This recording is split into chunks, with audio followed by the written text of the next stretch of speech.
حضور کے اور ایک غلام ہے اور ایک صحابی ہے جن کا نام حضرت الال ازمی رضی اللہ تعالیٰ عنہ ہے. اللہ کے رسول نے یہ کمال یہ خوبی انہیں عطا کی کہ وہ اپنے گھوڑوں کو سمندر کے اوپر دوڑاتے تھے. ذرا دیکھو نا کمال ہے کس کا؟ یہ موسیٰ کا ہے. سمندر پہ حکومت کس کا کمال؟ یہ موسیٰ کا. لیکن اللہ کے رسول نے اپنے غلاموں کو بھی عطا کیا. الغرض آگے چلتے تو شاعر کہتا ہے نا کہ جب ان کے گلا پر دیتے ہیں شاہان زمانہ کی جھولی محتاج کا جب یہ عالم ہے مختار کا عالم کیا ہوگا. اب ذرا میرے آقا کے غلام کے غلام کے غلام کے غلام کے غلام شیخ عبد القادر کی بارگاہ میں چلتا. ابھی میرے غوث اعظم کی ولادت نہیں ہوئی ہے, ابھی میرے غوث اعظم اس دنیا میں نہیں آئے ہیں, لیکن میرے آقا اپنے بندے اپنے غلام اپنے بیٹے عبد القادر کا ذکر پہلے سے کرتے آ رہے ہیں. سبحان اللہ. حدیث پیش کر رہا ہوں, بابا سننا اس کو. حدیث پاک ہے کہ اللہ کے رسول صلی اللہ تعالی علیہ وسلم حسنین کریمین سے بے انتہا محبت کرتے ہیں. حسنین کریمین ہے کون؟ نواسہ رسول ہیں اور جن سے یہ پوری ولایت کا سلسلہ شروع ہوا. اب ذرا میرے غوث اعظم کی طرف دیکھیں گے نا تو غوث اعظم باپ کی طرف سے حسنی سید ہے, باپ کی طرف سے حسنی سید ہے, اور ماں کی طرف سے فاطمہ ام الخیر حسینی سید ہے. باپ کی طرف سے حسنی اور ماں کی طرف سے حسینی. جب یہ پاک نسلیں ملتی نا تو غوث اعظم میں سر بندہ پیدا ہوتا ہے. اور جب تم ہند کے راجا میرے خواجہ مہاراجا اجمیر کے ولی کی بارگاہ میں چلو گے نا تو میرے خواجہ باپ کی طرف سے حسینی سید ہے اور ماں کی طرف سے حسنی سید. باپ کی طرف سے حسینی اور ماں کی طرف سے حسنی. اب ذرا دیکھنا حضرت حسنین کریمین کا بچپن ہے, 5-6 سال کی عمر ہے. میرے آقا صلی اللہ تعالی علیہ وسلم اپنی بیٹی حضرت فاطمہ کے گھر تشریف لے گئے. اپنے دونوں نواسوں کو اپنے گود میں بٹھا کے محبت کرنے لگے. اور اللہ کے رسول اکثر امام حسین سے زیادہ محبت فرماتے تھے, اس لیے کہ ایک تو وہ چھوٹے اور دوسری بات یہ کہ غم حسین کی وجہ سے, اس لیے کہ غم حسین ایک ایسا غم ہے نا جو غموں کا امام ہے. تو اکثر میرے آقا صلی اللہ تعالی علیہ وسلم امام حسین سے زیادہ محبت کرتے تھے. لیکن جب آج اپنی بیٹی کے گھر پہنچے نا تو امام حسن کو اپنے سینے سے لگایا, پیشانی کو بوسہ دیا, لبوں کو چوما. چومنے کے بعد میرے آقا اپنے سینے سے لگا کر امام حسن کو لے کے بیٹھ گئے. جب پردے سے فاطمہ الزہرا نے دیکھی تو فرماتی ہے ام الخیر فاطمہ رضی اللہ تعالیٰ عنہ کہ ابا جان کیا بات ہے کہ آج آپ امام حسن سے زیادہ محبت فرما رہے ہیں, اسے سینے سے لگا رہے ہیں, اسے چوم رہے ہیں.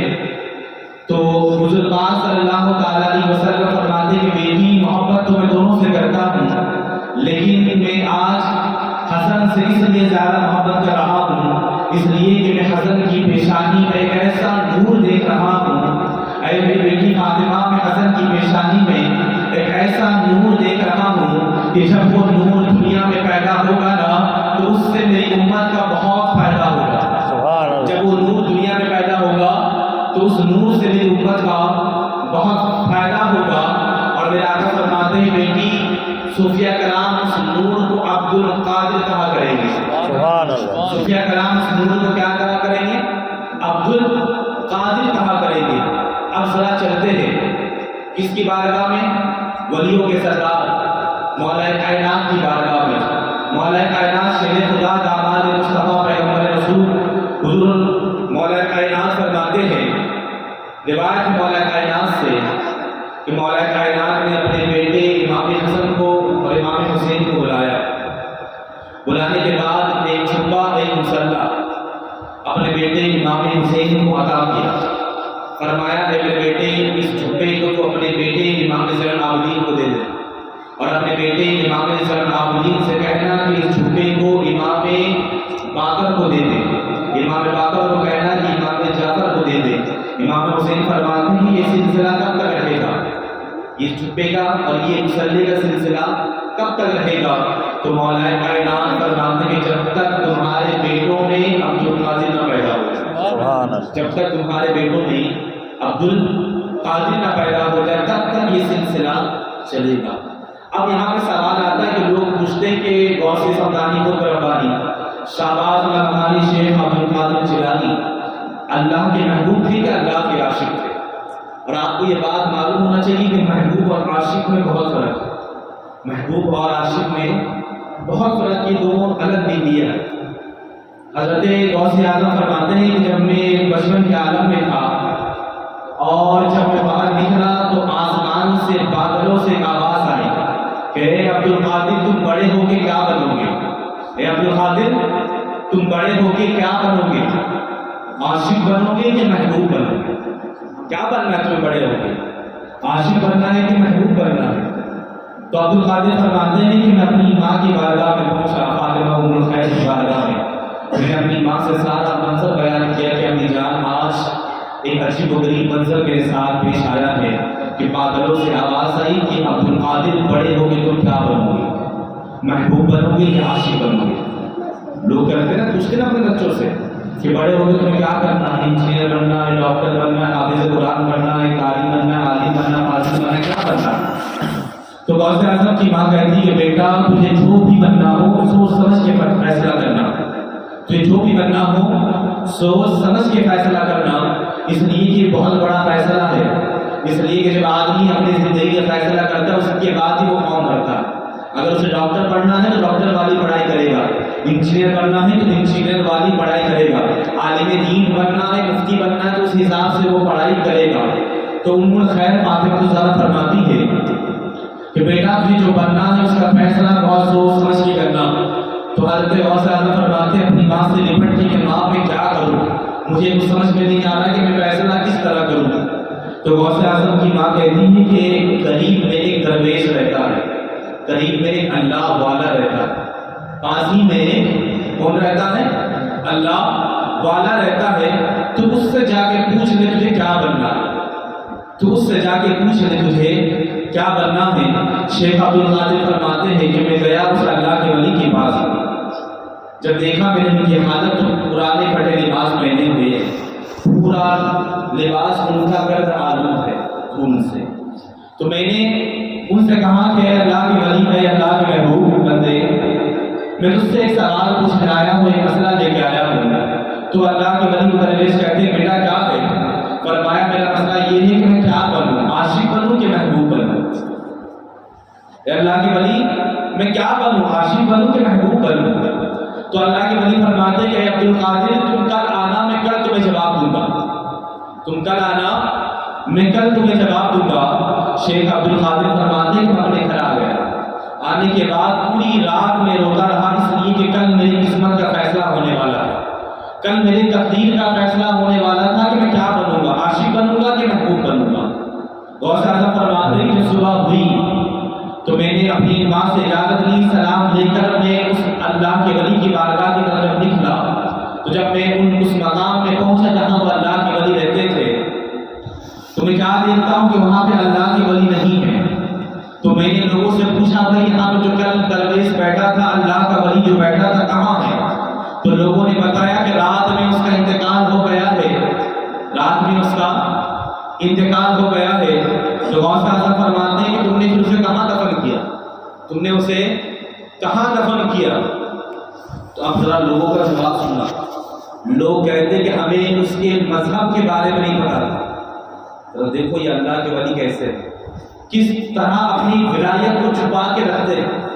لوگوں نے کہا کہ ہمیں ان کے مذہب کا پتہ نہیں تھا، اس لیے ہم نے ان کے پاؤں میں رسی باندھ کر گھسیٹتے ہوئے جنگلوں میں پھینک دیا اور ان کی لاش کو چیل کوے کھا رہے ہیں. اور ایک کتاب میں یہ بھی لکھا ہے کتے بھی ان کی لاش کو نوچ رہے ہیں. کون ہے یہ؟ اللہ کے ولی ہے.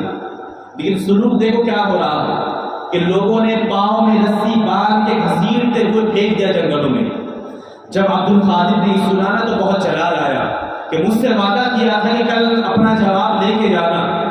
تو شیخ عبد القادر اس لاش کے پاس پہنچے، اس درویش کے، اللہ کے ولی کی لاش کے پاس، اور جلال بھرے انداز میں کہنے لگے اے اللہ کے ولی تو اللہ کا دوست ہے نا، تو اللہ کے دوستوں میں ہے، تو صداقت والا ہے نا.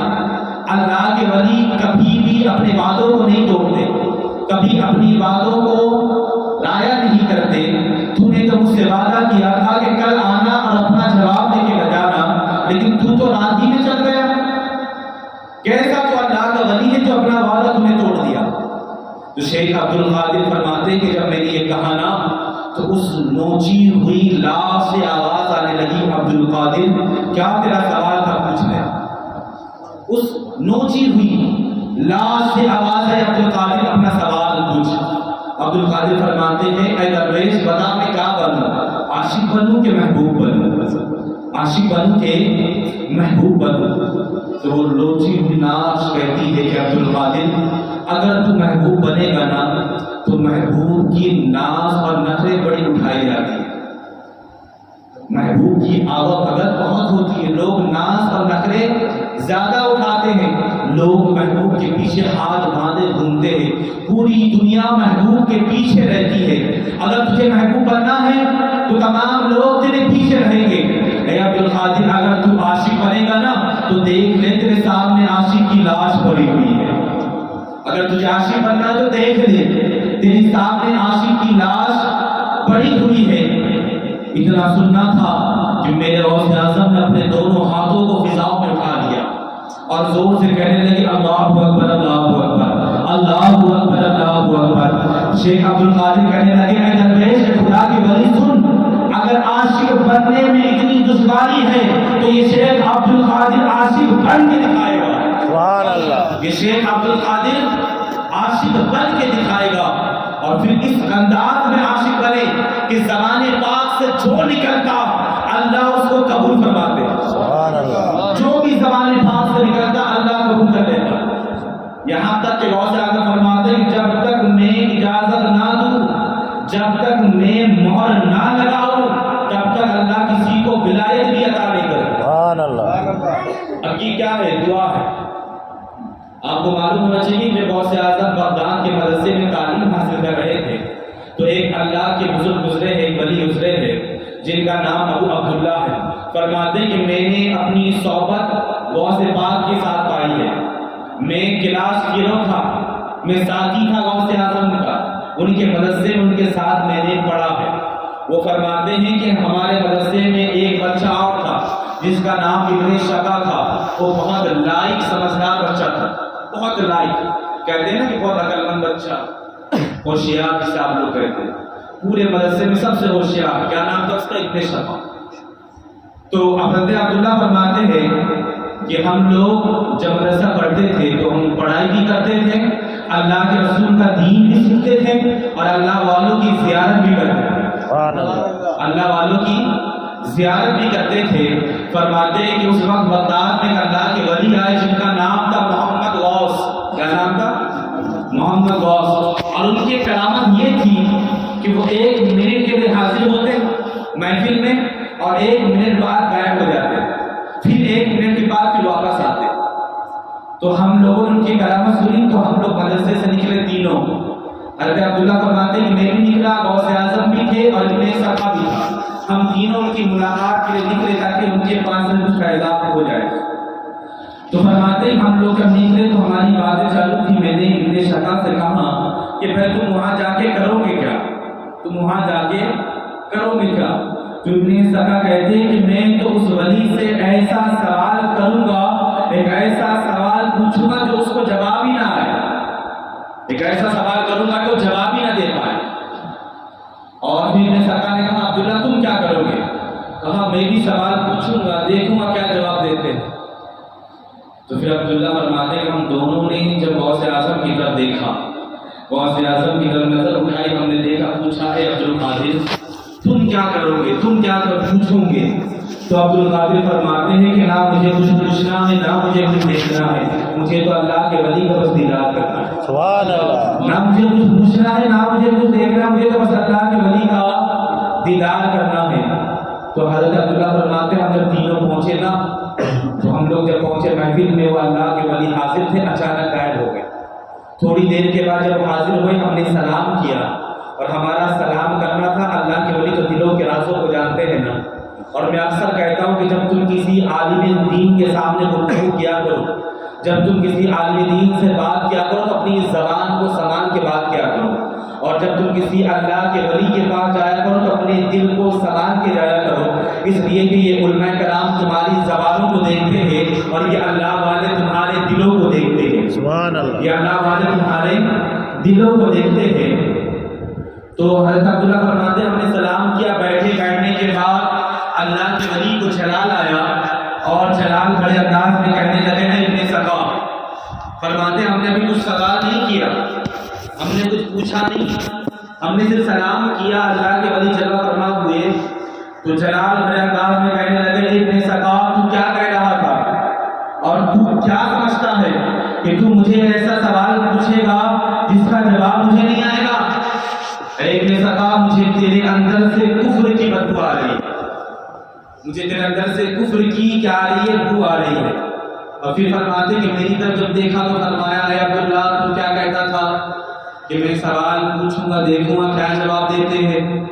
فرماتے ہیں کہ مجھے تیرے اندر سے کفر کی بدبو تو نہیں آتی ہے لیکن تو دنیا دار بن جائے گا، لیکن تو دنیا دار بن جائے گا۔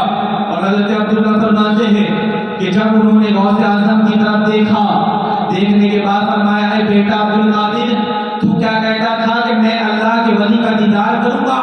جا میں تیرے حق میں دعا کرتا ہوں کہ اللہ تجھے کو مقام عطا کرے کہ جب تک تیرا قدم اولیاء کے گردن پہ نہ لگے اس کو ولایت نہ ملے۔ سبحان اللہ۔ جا میں تیرے حق میں دعا کرتا ہوں کہ جب تک تیرا قدم لوگوں کی گردن پہ نہ پڑے اللہ اسے ولایت نہ عطا کرے۔ سبحان اللہ۔ حضرت عبداللہ فرماتے ہیں کہ ہم جب بڑے ہوئے تو ابن سقا بہت ہوشیار لائق بچہ تھا نا، بہت بڑا عالم، بہت بڑا مفتی اور بہت بڑا مقرر بنا، یہاں تک کہ اسے ایک عیسائی بادشاہ نے اپنے پاس بلا لیا اور اسے اپنی دربار میں خاص عہدہ بھی عطا کیا۔ پھر حضرت عبداللہ فرماتے ہیں کہ اس نے بہت کچھ کیا لیکن کیا خدا کا بندہ کرتا تو کیا کرتا، بددعا تو ملی تھی نا۔ حضرت عبداللہ فرماتے ہیں کہ اسے بادشاہ کی بیٹی سے محبت ہو گئی، بادشاہ کے پاس گیا کہ میں آپ کی بیٹی سے نکاح کرنا چاہتا ہوں، بادشاہ نے کہا اس کے لیے عیسائی بننا پڑے گا۔ وہ سکا جو قرآن کا مفسر بھی تھا، حدیث کا محدث بھی تھا، بڑا عالم تھا، لیکن دیکھا گیا دنیا نے دیکھا اللہ کے ولی کی بددعا کی وجہ سے وہ کافر بھی بن گیا، وہ عیسائی بن گیا۔ اور پھر فرماتے میرا حال میں نے دیکھا کہ مجھے ایک بادشاہ نے اپنے پاس بلا دیا، بڑا عہدہ دیا، دنیا میرے گلے تک آ گئی، میں مال کو دنیا کو دور دھکیلتا لیکن مال میرے پاس آتے رہتا، یہاں تک کہ میں پورا مال میں ڈھک گیا، اس لیے کہ اللہ کے ولی کی زبان سے نکلا تھا نا۔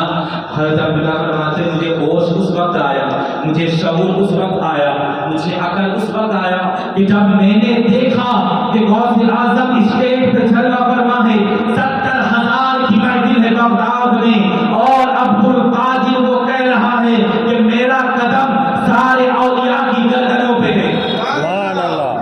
فرماتے مجھے ہوش اس وقت آیا کہ جب میں نے عبد القادر کی زبان سے سنا کہ میرا قدم تمام اولیاء کے گردنوں پر ہے۔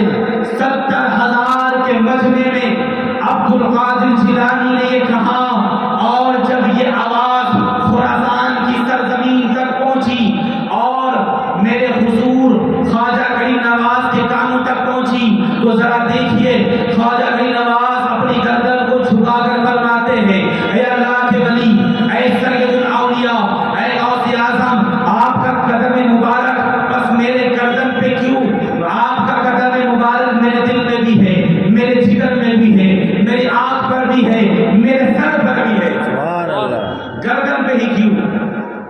حضرت خواجہ فرماتے ہیں یہ دل ہے، یہ جگر ہے، یہ آنکھ، یہ سر ہے، یہ دل ہے، یہ جگر ہے، یہ آنکھ، یہ سر ہے، جہاں چاہے رکھو قدم غوث اعظم، جہاں چاہے رکھو قدم غوث اعظم۔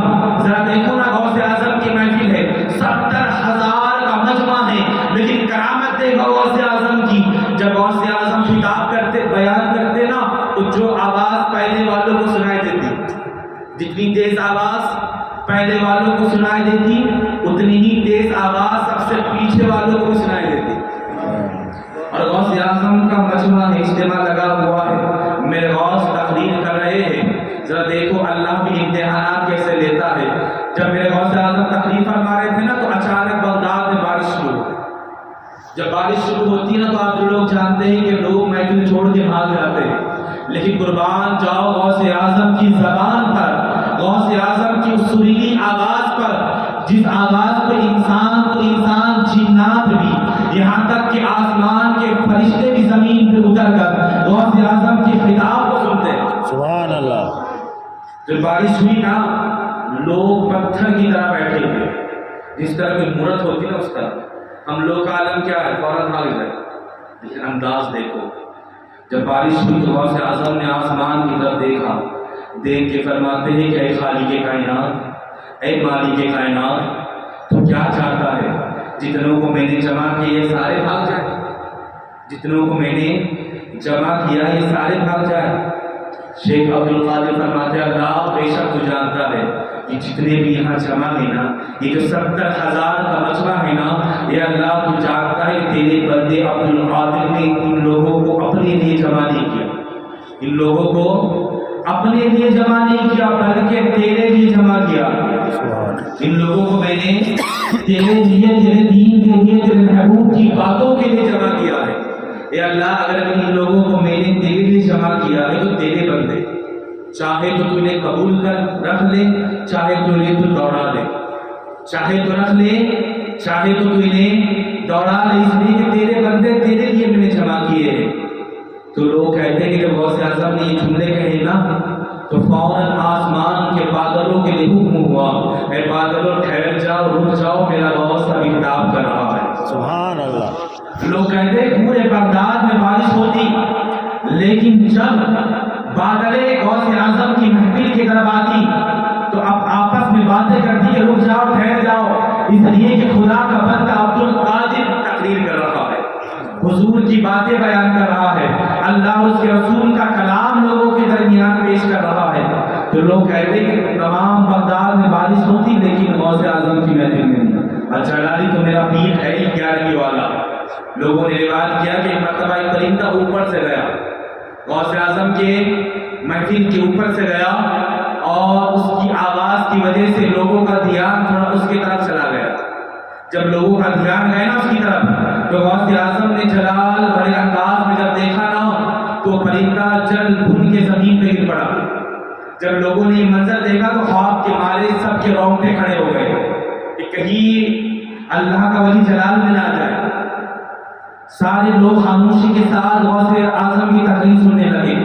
بیان کے بعد غوث اعظم نے انگلی سے اشارہ کیا، وہی جلا ہوا پرندہ زندہ ہو گیا۔ سبحان اللہ۔ وہی جلا ہوا پرندہ زندہ ہو گیا۔ تو یہ زندہ کرنا ہے کس کی کرامت ہے، کس کا معجزہ؟ عیسیٰ روح اللہ کا نا۔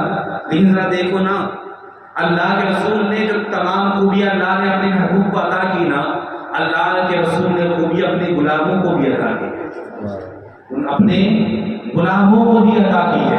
اب میں ذرا آپ کو آگے لے چلتا ہوں۔ غوث اعظم کا گھرانہ کوئی عام گھرانہ نہیں ہے۔ غوث اعظم کے دادا بھی اللہ کے ولی ہے، دادی بھی اللہ کی ولی ہے، نانا بھی اللہ کے ولی، نانی بھی اللہ کی ولی، پھوپھی بھی اللہ کی ولی۔ اور ان کے والد کا تو آپ جانتے ہی واقعہ، وہ سیب والد حضرت سید موسیٰ صالح جنگی، یہ مشہور واقعہ آپ نے سنا ہوگا۔ اور بھی کئی واقعات ہیں لیکن ابھی میں ان کے والد کی طرف نہیں جاؤں گا، اس لیے کہ اسے غوث اعظم کا ہی لے بیٹھ گئے۔ تو غوث اعظم کی پھوپھی بھی اللہ کی بہت بڑی ولیہ ہے۔ ذرا دیکھو نا کہ عبد القادر کو دنیا میں بھیجنے سے پہلے اللہ نے پورے گھرانے کو اپنی ولایت عطا کر دی، اس لیے کہ بچوں پر اثر ہوتا ہے نا، گھر کا گھر والے جیسے رہیں گے ویسے اثر ہوتا ہے نا۔ اللہ کے رسول فرماتے ہیں چھوٹے بچے کورے کاغذ کی طرح ہے، تم جس طرح ان کے دماغ میں لکھو گے، کردار بناؤ گے، سیرت بنو گے، بڑے ہو کے وہ ایسے ہی بنیں گے، بڑے ہو کے وہ ایسے ہی بنیں گے۔ تو غوث اعظم کی پھوپھی بھی بہت بڑی اللہ کی ولی ہے۔ جب بغداد میں 61 سالی پڑی نا، ابھی غوث اعظم پیدا نہیں ہوئے، جب بغداد میں 61 سالی پڑی تو بغداد کے تمام لوگ جمع ہوئے، رائے مشورہ کیا، کہنے لگے کہ چلو بغداد میں 61 سالی پڑی ہے تو چلو اللہ کی ولیہ کے پاس چلتے، غوث اعظم کی پھوپھی کی بارگاہ میں چلتے۔ اب خدا کی بندی رہتی کا معلوم ہے آپ کو، گاؤں کو چھوڑ کے، شہر کو چھوڑ کے، قبرستان کے باہر جنگلوں میں ایک جھوپڑی بنائی اپنی، تنے تنہا رہتی ہے، دن بھر اللہ اللہ، رات بھر اللہ، صبح سے شام تک صرف اللہ کا ذکر اور کچھ نہیں۔ اللہ والوں کی خوراک یہی ہوتی ہے، تو یہ تمام لوگ بوڑھے جوان بچے یہ سارے پہنچ گئے اور غوث اعظم کی پھوپھی کے آنگن کے باہر کھڑے ہو کے فریادیں کرنے لگے، اپنے دکھڑے کو اپنے غم کو بیان کرنے لگے کہ کئی دنوں سے بارش نہیں ہو رہی ہے، کہاں سالی پڑ گئی ہے، نہ اناج ہے نہ پاک پینے کے لیے پانی ہے، کچھ کرم فرمائے کچھ دعا فرما دے تاکہ اللہ آسمان سے بارش برسا دے۔ اب غوث اعظم کی پھوپھی بھی چلا لی، فرماتی ہے اے لوگوں میرے پاس سے چلے جاؤ تمہیں کچھ نہیں ملے گا۔ لوگ نہ مانے، وہیں کھڑے رہے ڈٹ کے، فریادیں کرنے لگے، رونے لگے، آنسو کا تحفہ پیش کرنے لگے۔ اب آپ کو معلوم ہے کہ اللہ والوں کو، اللہ والیوں کو خدا کے بندوں کا رونا نہیں دیکھا جاتا۔ میں اکثر جوانوں سے کہتا ہوں مزار میں جایا کرو تو نہ زیادہ سیلفی کے پیچھے پڑا کرو، نہ زیادہ گھوما کرو، بلکہ مزاروں پہ جا کے اپنا ٹکڑا سنایا کرو اور چند آنسو تحفوں کا پیش کیا کرو، اس لیے کہ اللہ کے ولی ہر چیز برداشت کر سکتے ہیں لیکن خدا کے مخلوق کا رونا برداشت نہیں کر سکتے۔ جب لوگوں نے زیادہ صدق کی فریاد کی نا تو غوث اعظم کی پھوپھی گھر کے اندر جاتی، جانے کے بعد ایک جھاڑو لاتی، جھاڑو لانے کے بعد اپنے آنگن کو جھاڑنے لگتی ہے، صاف کرنے لگتی ہے، جھاڑو لگانے لگتی ہے۔ لوگ فریادیں کر رہے ہیں کہ دعا کر دے دعا کر دے، لوگ دیکھ رہے ہیں کہ خدا کی بندی کیا کر رہی ہے۔ کسی کی زبان سے یہ نہیں نکلا ہم یہاں دعا کرنے کے لیے آ رہے ہیں لیکن خدا کی بندی کا توجہ ہماری طرف نہیں ہے، جھاڑو لگا رہی ہے۔ لیکن قربان جو اللہ کے ولیہ پر، غوث اعظم کی پھوپھی پر جھاڑو لگاتے وقت جب دھول اڑنے لگی نا، جب فضاؤں میں ہواؤں میں دھول اڑنے لگی، دھول کے ذرات اڑنے لگے تو غوث اعظم کی پھوپھی کی نگاہ آسمان کی طرف اٹھی، کہنے لگتی ہے خالق کائنات تیری بندی اپنے آنگن پہ جھاڑو لگا رہی ہے، دھول اڑنے کی وجہ سے مجھے تکلیف ہو رہی ہے، اے اللہ تھوڑا کرم فرما دے، 2-3 بوند گرا دے۔ سبحان اللہ۔ اے اللہ کرم فرما دے، 2-3 بوند پانی کے گرا دے تاکہ میں جب جھاڑو لگاؤں تو دھول اڑے نہ۔ سبحان اللہ۔ بغداد کے تمام لوگ گواہ میں کہتے کہ جب یہ الفاظ نکلے نا غوث اعظم کی پھوپھی کی زبان سے تو پورے بغداد میں جھماجھم بارش شروع ہو گئی۔ سبحان اللہ۔ نہ ہاتھ اٹھایا نہ کچھ کیا، بس صرف ایک علیزہ پیش کیا کہ اللہ جھاڑو لگا رہے ہیں، برسات ہے، ذرا دیکھو نا یہ شان ہے غوث اعظم کے گھرانے کی۔ اور آپ کو معلوم ہونا چاہیے جب میرے غوث اعظم بچپن کے عالم میں تھے نا تو میدان میں کھیلنے گئے تھے غوث اعظم، اور ان کے کھیلنے کا انداز بھی سب سے عجیب و غریب تھا، نرالا تھا سب سے۔ آپ نے اپنے بچپن میں دیکھا ہے نا، ہم لوگ جب چھوٹے تھے اور بچوں کو آپ دیکھتے ہو، بچے جب کھیلنے کے لیے میدان میں نکلتے ہیں نا تو پہلے اپنے ساتھیوں کو دوستوں کو جمع کرتے ہیں، اکیلا تو کوئی کھیلتا نہیں نا۔ کرکٹ کھیلنا ہو تو پہلے پوری ٹیم کو جمع کی جاتی ہے، گلی ڈنڈا کھیلنا ہو تو پہلے پوری ٹیم جمع ہوتی ہے، کچھ بھی کھیلنا ہو تو پہلے بچے اپنے دوستوں کو جمع کرتے ہیں۔ لیکن غوث اعظم جب جیلان کی زمین پہ نکلتے تھے تو اپنے دوستوں کو بلاتے تھے، بلانے کے بعد ایک میدان میں جاتے تھے، ایک لائن سے سب کو کھڑے کرتے تھے، کھڑے کرنے کے بعد کہتے تھے مر جاؤ۔ کیا کہتے تھے کھڑے کرنے کے بعد؟ اے بچوں مر جاؤ۔ تو جتنے ان کے دوست ساتھ میں آتے تھے، جتنے بچے آتے نا سارے مر جاتے تھے، سارے مر جاتے تھے۔ پھر تھوڑی دیر کے بعد غوث اعظم فرماتے ہیں کہ اٹھ جاؤ، تو سارے اٹھ جاتے تھے۔ یہ انداز تھا کھیلنے کا غوث اعظم۔ لیکن ذرا دیکھو اسی ایران کے پاس جیلان گاؤں کا ایک زمین ہے، جیلان ایک گاؤں ہے، وہاں پہ ایک خاتون کی بیوہ، اس کے بچے کا وصال ہو گیا، انتقال کر گیا۔ ایک ہی سہارا تھا جس کے سہارے وہ بڑھیا اپنی زندگی گزارنے والی تھی، شوہر نہیں رہا دنیا میں، سہارا تھا اسے اپنے بیٹے کا، انتقال کر گیا پہلی جوانی میں۔ جب وہ روئی اپنا ٹکڑا لوگوں کو اس نے سنائی تو عورتوں نے لوگوں نے کہا ایک کام کر، صبر کر، اس لیے کہ بغداد میں ایک حضور کے گھرانے کا صاحبزادہ، ایک شہزادہ ہے اللہ کے رسول کے گھرانے کا، ایک ایسا نورانی چہرے والا بچہ ہے کہ جب وہ صبح اپنے دوستوں کے ساتھ نکلتا ہے نا اور جب اپنے دوستوں کو حکم دیتا مر جاؤ تو تمام بچے مر جاتے ہیں، جب وہ حکم دیتا بچوں زندہ ہو جاؤ تو تمام بچے زندہ ہو جاتے ہیں۔ ایک کام کرنا، صبح تک صبر کر لے، اپنے بچے کی لاش کو سنبھال کے رکھ، جب وہ عبد القادر نامی بچہ آئے گا اپنے دوستوں کے ساتھ اور جب حکم دے گا بچوں کو کہ مر جاؤ، جب تمام بچوں کی لاش وہاں ہوگی، انہی لاشوں میں اپنے بچے کا لاش بھی رکھ دینا، انہی بچوں میں اپنے بچے کی لاش کو بھی تو رکھ دینا۔ ہو سکے جب خدا کا بندہ عبد القادر کہے اٹھ جا تو تیرا بیٹا بھی ہو سکے اٹھ جائے۔ اب اس کو تسلی ملی، امید ملی، تسلی ملی، امید ملی۔ امید سے ایک بات مجھے یاد آئی ہے، اکثر میں کہتا ہوں سن لو کام آئے، اس بات کو دل میں نوٹ کر لینا، کبھی بھی اللہ کی ذات سے امید نہ لگا، کبھی بھی نہیں۔ امید کس سے لگانا؟ بندوں سے، اللہ کی ذات سے امید کبھی نہیں، اس لیے کہ اللہ امید کہتے کسے؟ مثال کے طور پہ کسی سے مجھے پیسے کی ضرورت ہے، میں نے کہا کہ بھائی مجھے کل آپ سے پیسے کی ضرورت ہے، آپ میرے بہت قریبی ہیں، میں نے کہا ٹھیک ہے بھائی میں آپ کو پیسہ دے دوں گا، امید ہے نا مجھے کل وہ دے گا۔ صبح جب میں پہنچا کہا کہ بھائی پیسوں کا بندوبست نہیں ہو سکا، میں نہیں دے سکتا، اب وہ امید ٹوٹی نا، امید ٹوٹی نا وہ۔ تو میں اکثر کہتا ہوں لوگوں سے کہ لوگوں سے امید لگایا کرو، خدا سے نہیں، اس لیے کہ خدا سے یقین لگایا کرو۔ لوگوں سے امید اور خدا سے یقین، اس لیے کہ تمہارا محبوب کہتا ہے، تمہارے نبی فرماتے ہیں، آمینہ کے لال میرے آقا صلی اللہ تعالیٰ علیہ وسلم فرماتے ہیں، اپنے رب پہ یقین کیا کرو، جو ملے گا اللہ سے ملے گا۔ یہ نہیں اللہ تو چاہے تو دے، تو چاہے تو نہ دے، نہ اس طرح اپنی دعاؤں کو نہ کیا کرو، بلکہ اللہ تو ہی دے گا اور تیرے سوا کون دے گا۔ یہ معاملہ نہیں کہ تو دے گا یا نہ دے، تو ہی دے گا، اس لیے اگر تو نہ دیا تیرے پاس، تیرے علاوہ جاؤں گا کس کے پاس؟